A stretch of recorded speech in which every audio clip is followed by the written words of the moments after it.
Pemirsa, persoalan banjir menjadi tantangan tersendiri bagi pemerintah Kota Samarinda. Dan pemerintah Kota Samarinda tidak hanya berupaya untuk menangani persoalan banjir dari sisi upaya pencegahan, tetapi juga memberikan informasi kepada masyarakat mengenai situasi terkini yang terjadi.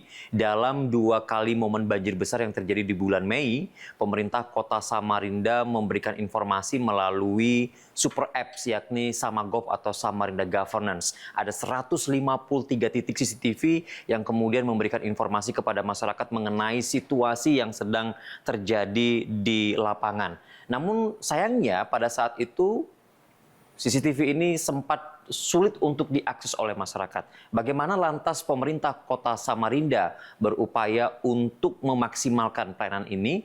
Dalam fokus redaksi pekan ini kita akan angkat menjadi bahasan utama. Namun sebelum kita membahas lebih detail, kita saksikan terlebih dahulu satu tayangan berita yang telah kami pilihkan untuk Anda berikut ini.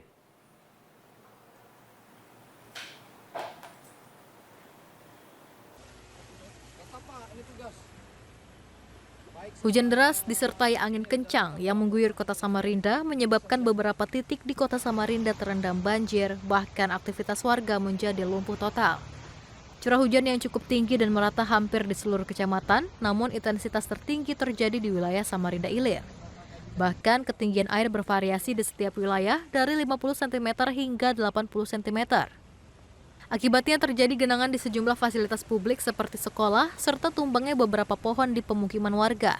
Selain banjir akibat hujan deras, beberapa wilayah juga terjadi musibah tanah longsor. Diketahui informasi yang didapatkan, terdapat 5 titik wilayah yang terjadi tanah longsor, diantaranya Jalan Batu Cermin, Kelurahan Sempaja Utara, dan Jalan Gerilya, Kelurahan Sungai Pinang. Selain itu, terdapat 24 titik banjir tersebar di wilayah kota Samarinda, diantaranya Simpang Pramuka, Jalan DI Panjaitan, dan Simpang Lembuswana dengan ketinggian mencapai 80 cm bahkan lebih. Warga saat ini diimbau untuk tetap waspada terutama yang tinggal di wilayah banjir dan longsor mengingat debit air akan semakin meningkat. Saat ini pemerintah kota Samarinda juga telah mengupayakan pelebaran drainase di lokasi-lokasi rawan banjir untuk memperlancar arus air. Tim redaksi TVRI Kalimantan Timur melaporkan.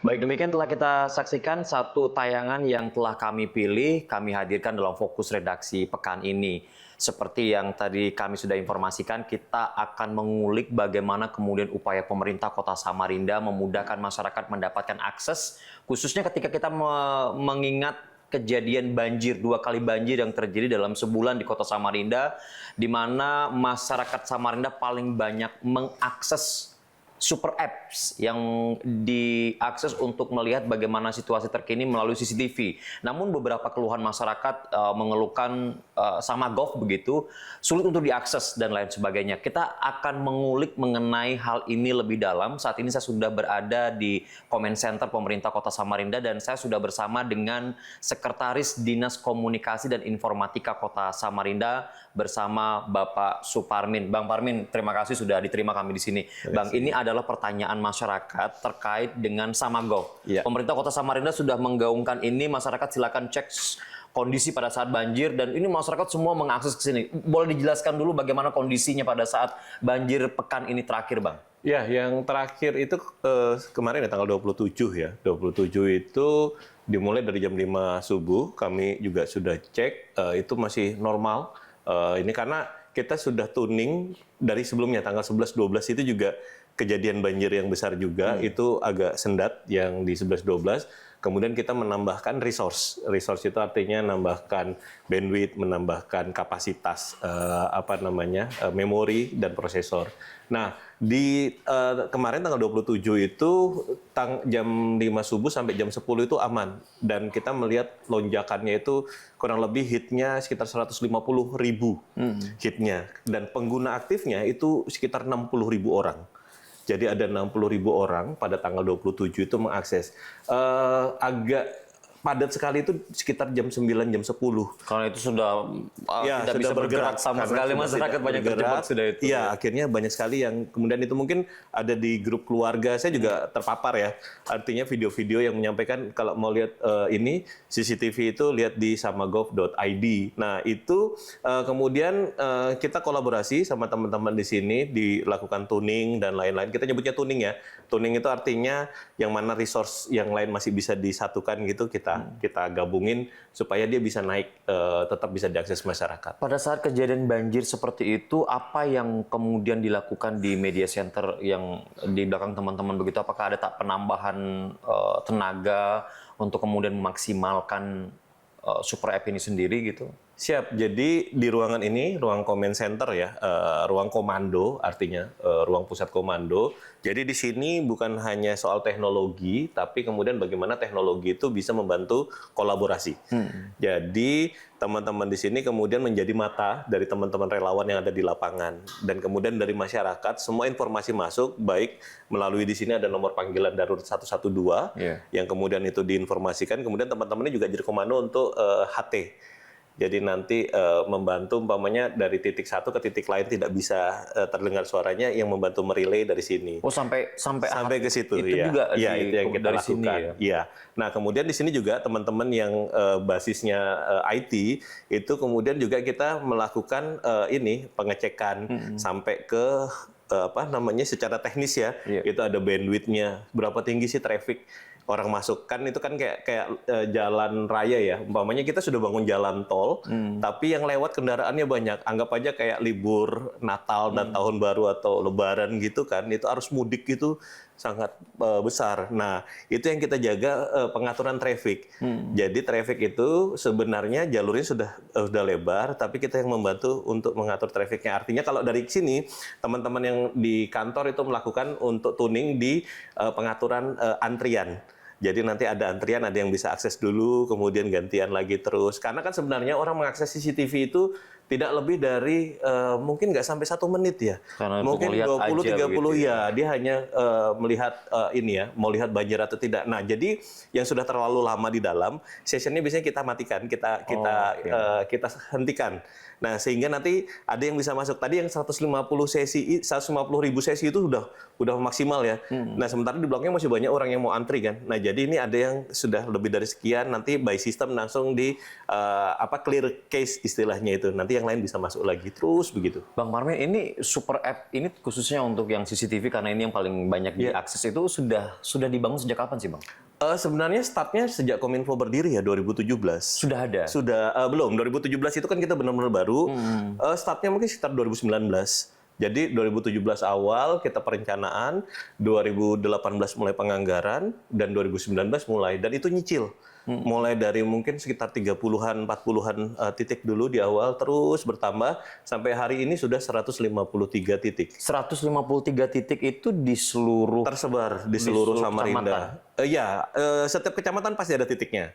Jadi yang paling utama itu kan di jalan ya, untuk memantau traffic sama banjir. Nah, itu di persimpangan, dan titik terluar itu di Jalan Poros Bontang, yang masih di wilayah Samarinda ya, sama di APT Pranoto Bandara. Kemudian yang paling utara, paling selatan itu di pintu masuknya Jalan Tol Samarinda Balikpapan itu. Nah, itu ada titik di situ. Yang paling ininya lagi di Loajanan, kemudian arah Patung Lembuswana, kita punya juga di titik Lembuswana. Jadi memantau traffic. Dan itu ada juga yang kita menghitung. Jadi kita bisa tahu berapa jumlah kendaraan masuk ke Samarinda. Oh, itu juga masuk Itu juga kita count. Karena kan kita sekarang bicaranya big data ya. Kita sedang menuju AI. Jadi kita akan menghitung kemudian berapa sih sebenarnya traffic per hari yang kendaraan keluar dan masuk ke kota Samarinda. Selain itu juga untuk Trantibum.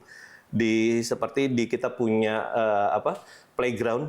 Jadi kita bisa melihat di situ umpamanya umpamanya kan anak-anak bermain. Nah, biasanya ada gangguan pengamen, kemudian ada premanisme. Nah, itu kita memantaunya dari situ. Termasuk Taman Samarinda, beberapa taman juga seperti Taman Cerdas. Nah, itu ada titiknya. Termasuk yang terbaru permintaan teman-teman DLH itu tempat pembuangan sampah sementara TPS. Nah, kita juga punya beberapa titik ada Waduh, sekitar bisa terpantau juga ya kalau nggak sesuai dengan jam Oh jam iya, buangnya motor sudah kelihatan semua ya. platnya itu langsung kita tangkap dan teman-teman melakukan apa namanya sidang justisi. Ada beberapa yang sudah sampai sidang justisi dan apa namanya kalau kita kan kewenangannya adalah memblokir urusan yang dengan pemerintah. Jadi ada beberapa nomor induk kependudukan yang itu kemudian tidak membayar denda dan kita blokir ininya perizinannya kayak di Surabaya. Jadi umpamanya dia mau urus surat keterangan A gitu, di situ Nggak nanti ada bisa. notifikasi di sistem bahwa belum melakukan pembayaran retribusi terkait dengan sidang justisi buang sampah di luar jam. Iya, Bang Parmin, sebelum lebih lanjut saya menanyakan mengenai konsep super app ini bagaimana kemudian pemanfaatannya. Saya ingin masih mendalami terkait dengan banjir ya, Bang ya. Karena kan banjir menjadi salah satu masalah prioritas bagi Samarinda dan ini kita mengira banjir sudah berkurang tapi ternyata luasan banjir juga masih cukup luas begitu. Bagaimana evaluasi yang dilakukan berdasarkan data yang masuk di super app ini sendiri dari tahun ke tahun sampai dengan sekarang ketika berbicara mengenai kasus banjir itu, Bang? Ya, jadi ini juga hasil evaluasi dengan Bapak Wali Kota dengan perangkat daerah lain. Jadi memang ada beberapa kali itu, 2 kali ya, yang terutama yang paling besar itu kan anomali ya. Biasanya normalnya itu hujan di bawah 50 ml. Nah, yang kemarin itu 50 sampai 90 ml dan itu durasinya sangat panjang. Nah, kita sebenarnya kan di hampir beberapa titik banjir itu sudah diperluas ininya ya, terutama drainase. Drainase itu kan asal katanya drain kan, mengeringkan. Jadi begitu sebenarnya tidak ada hujan harusnya tempat itu jadi kering. Nah, beberapa kasus ini itu combo itu kayak kemarin itu pas bulan mati kita melihat ya bahwa pasang tingginya itu sampai 2,8 meter permukaan laut yang kemudian masuk mendorong ke dalam Sungai Mahakamnya. Jadi Sungai Mahakamnya sendiri sudah tinggi dan hujan itu merata sampai ke dari hulu sungai dari Kutai Kartanegara juga banjir kan di sana. Kemudian airnya itu penuh dan tidak pernah terjadi itu yang levelnya jalan seperti di daerah Karangasem dan lain itu sampai air Sungai Mahakamnya kan yang meratakan di situ. Iya, karena itu tinggi. Nah ini ya banyak pihak ya, bukan hanya pemerintah Kota Samarinda dan kemarin statementnya Pak Wali kan menarik itu adalah DPR pusat itu sudah langsung datang meminta Kota Samarinda apa yang belum dikerjakan. Nah ini yang mau dikerjakan seperti membuat pintu air di jembatan 1 di Sungai Dama. Nah, itu dengan harapan kalau seandainya itu sudah jadi, kemudian pada saat pasang tinggi seperti kemarin itu kan ditutup supaya air tidak didorong masuk kan. Dan kemudian yang di dalam dipompa keluar, persis seperti pintu air di Jakarta. Nah, itu anggota DPR pusat kan Pak Budi Jiwandono sudah mengirim kutusan khusus ke Bapak Wali Kota 1 minggu ke depan ini harus masuk usulan-usulan yang terkait dengan penanganan banjir itu. Karena kalau pakai duit pemerintah Kota Samarinda aja itu kan tidak cukup ya. Dan data-data seperti itu masuk semua, Bang? Masuk ya. Jadi kita membantu teman-teman Bina Marga pengairan ya di SDA pengairan di PUPR Kota Samarinda. Bang, kalau kembali melihat di comment center dengan pantauan CCTV, kemudian juga saya sempat ngecek juga ada perakiraan cuaca dan lain sebagainya begitu. Yang memanfaatkan sekarang ini hanya wali kota atau juga ada instansi terkait yang saling keterhubungan, Bang? Ya, jadi CCTV ini 153 titik ini itu di kalau antar perangkat daerah itu termasuk Satpol PP, Dinas Perhubungan ya, terutama mitra kita BPBD dengan pusat pengendalian operasinya dan beberapa OPD lain itu juga memantau secara langsung. Kemudian APH termasuk kepolisian, NTMC-nya itu juga memantau di sini dan pemahaman saya juga termasuk Dandim dan Kodim dan Korem juga punya akses ke CCTV ini dan Kejaksaan juga punya akses ke CCTV ini dan kepentingannya kan macam-macam ya. Kalau APH termasuk kami sering mendapat permintaan untuk mendapatkan rekaman, umpamanya ada pengejaran di titik tertentu, rekamannya di situ. Kalau yang terutama sih yang sekarang kita pakai ya, yang ada di sini ini untuk penanganan bencana. Jadi kita bisa memantau titik banjir di sini. Jadi kita bisa memberikan informasi hindari jalan ini, cari alternatif lain. Nah, alternatif lainnya pun kita akan lihat di sini. Apakah alternatifnya itu juga warnanya coklat-coklat? Dan itu kan artinya ada banjir di situ dan kita akan memberikan saran lain. Itu keluarannya kemana, Bang? Misalnya kalau ada saran jalan alternatif, itu keluarannya kemana? Masyarakat Sosial media ya, sosial media. ya. Ada di sub kan untuk yang ATCS, untuk yang terkait dengan traffic, kemudian 112 terkait dengan penanganan kedaruratan. Dan 112 di depan kita ini, Bang ya? Ini call taker. Mereka sedang menerima telepon dan membuat laporan. Jadi teman-teman inilah yang kemudian dispatch itu membagikan mengkoordinasikan laporan warga. Seperti kemarin penanganan yang di Gerilya itu juga masuk laporannya dan kemudian dikoordinasikan di sini. Iya. Jadi sebenarnya teknologinya masih hibrid. Jadi di lapangan itu paling cepat itu pakai HT sebenarnya.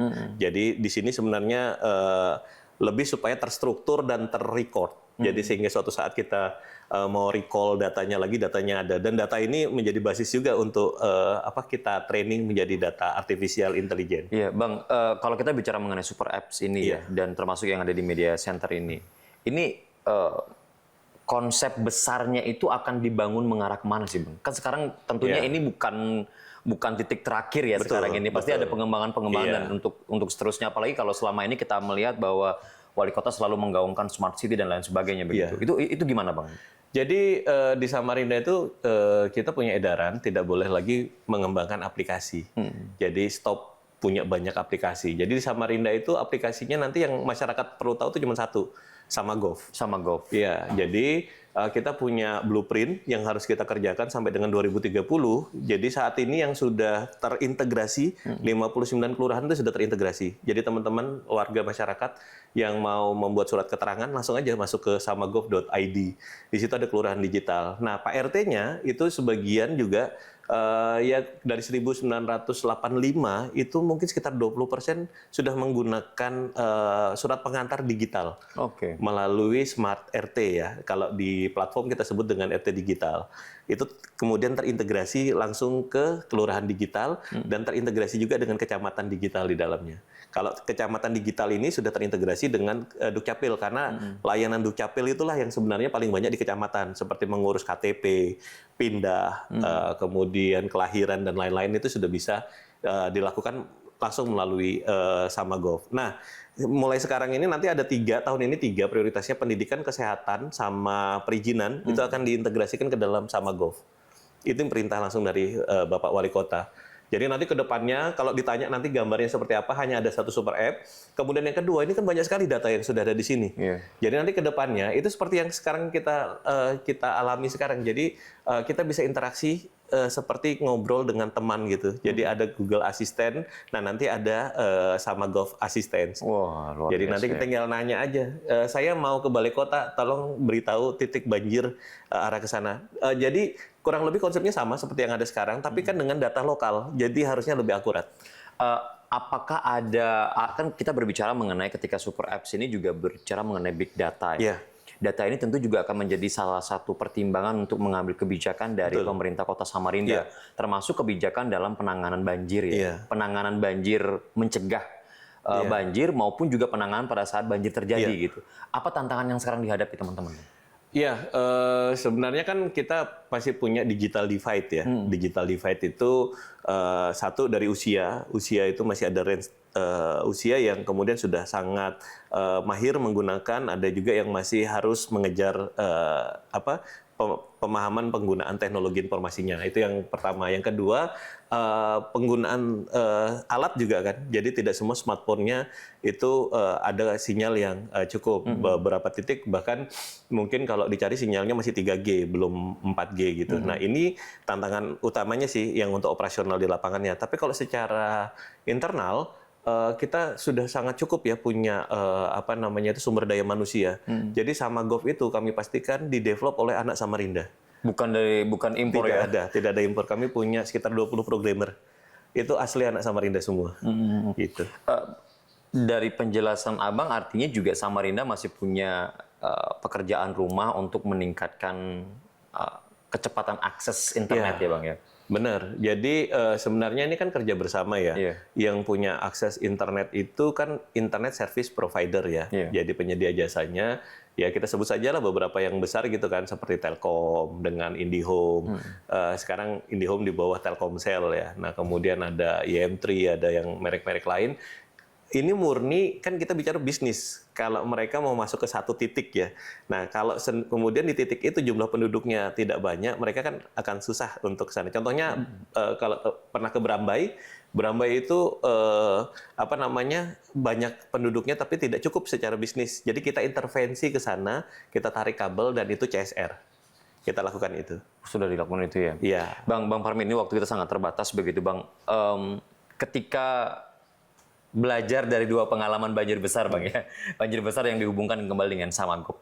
Ada antisipasi khusus nggak dari teman-teman di media center Bang? Iya. Agar lebih mempercepat, kemudian informasi lebih cepat diakses, kemudian lebih cepat disebarluaskan kepada masyarakat. Bahkan juga ada warning ya? Ya, early warning system gitu sehingga masyarakat yang tadinya mau berangkat, nggak usah berangkat dulu deh daripada kemudian terjebak di tengah kota dan lain sebagainya. Ya, jadi di apa namanya samagov.id itu kan banyak sekali sudah ini ya CCTV. Jadi sebelum kita memulai aktivitas, mungkin kalau pada saat hujan lebat bisa langsung lihat CCTV di situ dulu. Jadi kemudian memilah dan kami di tim pengembangan nanti akan secara berkala menambahkan fitur. Nanti akan ada fitur notifikasi. Jadi berbasis geolokasi, kalau lokasinya diaktifkan, kita akan memberitahu bahwa ada beberapa titik genangan banjir di sekitar lokasi dia. Nah itu nanti menjadi early warning sistemnya. Baik, Bang Parmin silakan Bang, apa himbauan yang ingin disampaikan kepada masyarakat, khususnya masyarakat yang belum tahu begitu Bang. Ini kan tidak semua masyarakat kita kemudian melek dengan teknologi, kemudian mampu mengakses, silakan Bang.